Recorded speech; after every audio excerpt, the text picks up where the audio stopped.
కొంచెం పచ్చిగా ఉన్నదే ఉంచు.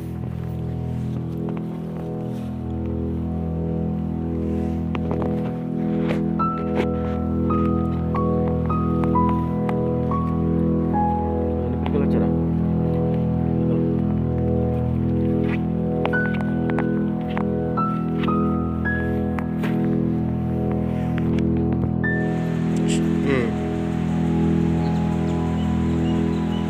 కట్ చేసుకున్న తర్వాత ఇక్కడ డాట్స్ ఉన్నాయి కదా, లైన్స్, ఈ లైన్గా ఉంటాయి, ఇలా క్రాస్గా ఉంటుంది లైన్, అది దాన్ని రిమూవ్ చేద్దాం ఫస్ట్. డైరెక్ట్ మొత్తం పోసుకోవచ్చు, కానీ విధంగా చేసుకున్నట్లయితే తినేటప్పుడు పుచ్చుకోవద్దు, చిన్న చిన్న ముళ్ళలా ఉంటాయి. ఇది రిమూవ్ చేసుకొని ఇక్కడ కట్ చేసుకుంటే ఇంట్రెస్ట్గా తినచ్చు. పిల్లలైతే తినడానికి ఇంట్రెస్ట్ వస్తుంది, ఆ విధంగా కట్ చేసుకుంటాం. సో చూపిస్తాము